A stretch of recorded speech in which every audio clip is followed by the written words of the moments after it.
Hello, welcome back to my channel. ಇವತ್ತಿನ ವಿಡಿಯೋದಲ್ಲಿ ನಾನು ರಾಗಿ ಮುದ್ದೆ ಮಾಡೋದನ್ನ ಹೇಳ್ಕೊಡ್ತೀನಿ. ಈಗ ನಾನ್ ಮಾಡ್ತಾ ಇರೋ ಮೆಥಡ್ ನ ಯಾರ್ ಬೇಕಾದ್ರೂ ಮಾಡ್ಬೋದು. ಬ್ಯಾಚುಲರ್ಸ್ ಇರ್ಬೋದು, ಯಾವತ್ತು ಮುದ್ದೆನೆ ಮಾಡದೇ ಇರೋರು ಸಹ ಮಾಡ್ಬೋದು. ಇದಕ್ಕೆ ಯಾವ್ದೇ ರೀತಿಯ ಮುದ್ದೆ ತಿರ್ಗ್ಸೋ ಕೋಲ್ ಆಗಿರ್ಬೋದು ಏನು ಬೇಕಾಗಿಲ್ಲ. ಇದ್ರಲ್ಲಿರೋ ಮೆಷರ್ಮೆಂಟ್ ನ ಯೂಸ್ ಮಾಡ್ಕೊಂಡು ನೀವು ಮುದ್ದೆ ಮಾಡಿದ್ರೆ ಕಣ್ಮುಚ್ಚಿ ಕಣ್ ತೆಗಿಯೋಷ್ಟ್ರೊಳಗಡೆ ಮುದ್ದೆ ರೆಡಿ ಆಗಿರುತ್ತೆ.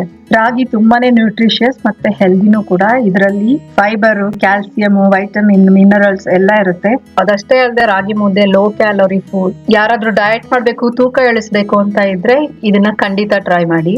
ಸರಿ, ಹಾಗಾದ್ರೆ ಬನ್ನಿ ನೋಡೋಣ ರಾಗಿ ಮುದ್ದೆ ಹೇಗ್ ಮಾಡೋದು ಅಂತ. ಅದಕ್ಕೂ ಮುಂಚೆ ನನ್ನ ಚಾನೆಲ್ ನ ಸಬ್ಸ್ಕ್ರೈಬ್ ಮಾಡಿ ಮತ್ತೆ ಬೆಲ್ ಐಕಾನ್ ನ ಕ್ಲಿಕ್ ಮಾಡಿ. ಈಗ ನಾನು ಒಂದ್ ಪಾತ್ರೆಯಲ್ಲಿ 2 ಕಪ್ ಅಷ್ಟು ನೀರ್ ಹಾಕೋತಾ ಇದ್ದೀನಿ. ನಾನ್ ಸ್ಟಿಕ್ ಪಾತ್ರೆ ಇದ್ರೆ ಇನ್ನೂ ಒಳ್ಳೇದು, ಆಗ ಕುಕ್ ಆಗಿರೋ ಮುದ್ದೆ ಅಂಟ್ಕೊಳ್ಳೋದಿಲ್ಲ. ನೀರ್ ಹಾಕದ್ಮೇಲೆ ಇದಕ್ಕೆ ನಾನು ಉಪ್ಪು ಮತ್ತೆ ತುಪ್ಪ ಹಾಕ್ತಾ ಇದ್ದೀನಿ. ತುಪ್ಪ ಹಾಕದ್ಮೇಲೆ ಇದಕ್ಕೆ 1 ಟೇಬಲ್ ಸ್ಪೂನ್ ಅಷ್ಟು ರಾಗಿ ಹಿಟ್ಟನ್ನ ಹಾಕ್ತಾ ಇದ್ದೀನಿ. ಇದೆಲ್ಲಾನು ನಾನು ತಣ್ಣೀರ್ಗೆ ಹಾಕ್ತಾ ಇದ್ದೀನಿ. ಒಂದ್ಸರಿ ಇದನ್ನೆಲ್ಲ ಹಾಕದ್ಮೇಲೆ ಮಿಕ್ಸ್ ಮಾಡಿ ಆಮೇಲೆ ಸ್ಟವ್ ನ ಆನ್ ಮಾಡ್ಬೇಕು. ಈ ತರ ಮಾಡೋದ್ರಿಂದ ರಾಗಿ ಹಿಟ್ಟು ಗಂಟ್ ಕಟ್ಟೋದಿಲ್ಲ. ನಾನು ಇದನ್ನೀಗ ಬಾಯ್ಲ್ ಆಗಕ್ ಬಿಡ್ತಾ ಇದ್ದೀನಿ. ಬಾಯ್ಲ್ ಆದ್ಮೇಲೆ ಇದು ಮಿಲ್ಕ್ ತರ ಉಕ್ಕೋದಕ್ ಸ್ಟಾರ್ಟ್ ಆಗುತ್ತೆ. ಆಗ ನೀವು ಇದಕ್ಕೆ ರಾಗಿ ಹಿಟ್ಟನ್ನ ಹಾಕ್ಬೇಕು.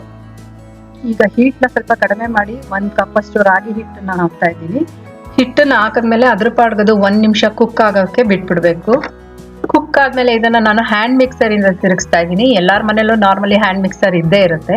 ಇದನ್ನೇ ನಾನು ಅವಾಗಲೇ ಹೇಳಿದ್ದು, ಕೋಲು ಬೇಕಾಗಿಲ್ಲ. ಅಥವಾ ಸ್ಪೂನ್ ಅಲ್ಲಿ ಮಾಡಕ್ ಹೋದ್ರೆ ಗಂಟ್ಗಳಾಗೋಂತ ಚಾನ್ಸಸ್ ತುಂಬಾನೇ ಇರುತ್ತೆ. ಹೊಸಬ್ರಿಗೆ ತುಂಬಾನೇ ಕಷ್ಟ ಮುದ್ದೆ ಮಾಡೋದು. ನೀವು ಹ್ಯಾಂಡ್ ಮಿಕ್ಸರ್ ನ ಯೂಸ್ ಮಾಡ್ತಿದ್ರೆ ದಯವಿಟ್ಟು ಸ್ಟವ್ ನ ಆಫ್ ಮಾಡಿ, ಇಲ್ಲ ಅಂದ್ರೆ ಪಾತ್ರೆನ ಪಕ್ಕಕ್ಕಿಟ್ಟು ತಿರುಗಿಸಿ ಆಮೇಲೆ ಸ್ಟವ್ ಮೇಲೆ ಇಡಿ. ಈಗ ಇದೆಲ್ಲ ಹೊಂದ್ಕೊಂಡು ಎಷ್ಟು ಚೆನ್ನಾಗಿ ಕಾಣಿಸ್ತಾ ಇದೆ. ಏನು ಗಂಟ್ಗಳಿಲ್ಲ, ಎಲ್ಲ ಸ್ಮೂತ್ ಆಗಿದೆ. ಮತ್ತೆ 1 ಮಿನಿಟ್ ಕಡಿಮೆ ಹೀಟಲ್ಲಿ ಚೆನ್ನಾಗಿ ಬೇಯಿಸ್ಕೊಳ್ಳಿ. ಈಗ ಈ ತರ ಒಂದ್ ಸಿಲಿಕಾನ್ ಸ್ಪ್ಯಾಚುಲನೋ ಅಥವಾ ಸ್ಪೂನೋ ಏನಾದ್ರು ತಗೊಂಡು ಒಂದ್ ಕಡೆಗೆಲ್ಲ ಸೇರಿಸ್ಕೊಬೇಕು. ಅದ್ರ ಜೊತೆಗೆ ಹಾಗೇನೆ ಎಲ್ಲಾನು ಮಿಕ್ಸ್ ಕೂಡ ಚೆನ್ನಾಗಿ ಮಾಡ್ಕೋಬೇಕು. ಒಂದ್ಸರಿ ಇದೆಲ್ಲ ಚೆನ್ನಾಗಿ ಒಂದ್ ಹದಕ್ ಬಂದ್ಮೇಲೆ ಇದನ್ನ ನಾವು ಮುದ್ದೆ ಕಟ್ಬೇಕು.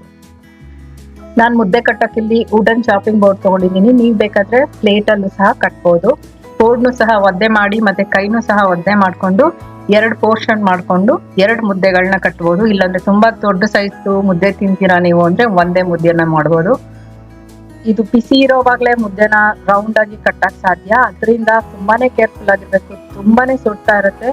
ಆಗಾಗ ತಣ್ಣೀರಲ್ಲಿ ಕೈನ ಡಿಪ್ ಮಾಡ್ಕೊಂಡು ಮುಟ್ಟೋದ್ರಿಂದ ಅಷ್ಟೊಂದು ಬಿಸಿ ತಾಗೋದಿಲ್ಲ. ಈ ತರ ಮುದ್ದೆ ಎಲ್ಲ ರೆಡಿ ಆದ್ಮೇಲೆ ಬಿಸಿ ಬಿಸಿಯಾಗಿ ಮುದ್ದೆ ತಿಂದ್ರೆ ತುಂಬಾನೇ ಚೆನ್ನಾಗಿರುತ್ತೆ. ಇಲ್ಲ ಅಂದ್ರೆ ಹಾಟ್ ಬಾಕ್ಸ್ ಅಲ್ಲಿ ಇಟ್ಟು ಒಂದು 30 ಮಿನಿಟ್ಸ್ ಅಷ್ಟರಲ್ಲಿ ತಿಂದ್ರೆ ಒಳ್ಳೇದು. ನೋಡಿದ್ರಲ್ಲ, ಇದು ಎಷ್ಟು ಸುಲಭವಾಗಿ ಮಾಡಬಹುದು ಅಂತ. ಈ ತರ ಮುದ್ದೆ ಮಾಡ್ಕೊಂಡು ಬಿಸಿ ಬಿಸಿಯಾಗಿ ಯಾವ್ದಾದ್ರು ಸಾಂಬಾರು, ಸಾರು, ಅದರಲ್ಲೂ ಗಟ್ಟಿಯಾಗಿರೋಂಥ ಗೊಜ್ಜುಗಳು ಸ್ಯೂಟ್ ಆಗುತ್ತೆ. ನಾನ್ ವೆಜಿಟೇರಿಯನ್ಸ್ಗೆ ಇನ್ನೂ ತುಂಬಾನೇ ಆಪ್ಷನ್ಸ್ ಇದೆ ಈ ಮುದ್ದೆನ ತಿನ್ನೋದಕ್ಕೆ. ಅವರಂತೂ ಕೋಳಿ ಸಾರು, ಮಟನ್ ಸಾರು ಅಥವಾ ಏನಿ ಗ್ರೇವಿಗಳನ್ನ ಮಾಡ್ಕೊಂಡು ತಿನ್ಬಹುದು. ನಿಮ್ಮೆಲ್ಲರಿಗೂ ಈ ಈಸಿ ಮುದ್ದೆ ರೆಸಿಪಿ ಇಷ್ಟ ಆಗಿದೆ ಅಂತ ಅನ್ಕೊಂತೀನಿ. ಇದಕ್ಕೆ ಬೇಕಾಗಿರೋಂಥ ಸಾರು ಮತ್ತೆ ಗೊಜ್ಜುಗಳು ಅವೆಲ್ಲಾನು ನನ್ನ ಚಾನಲ್ ಅಲ್ಲಿ ಇದೆ ಆಲ್ರೆಡಿ. ಆ ವಿಡಿಯೋಗಳು ಸಹ ಚೆಕ್ ಮಾಡಿ ಮತ್ತೆ ನನ್ನ ಚಾನಲ್ ನ ಸಬ್ಸ್ಕ್ರೈಬ್ ಮಾಡಿ. Thank you.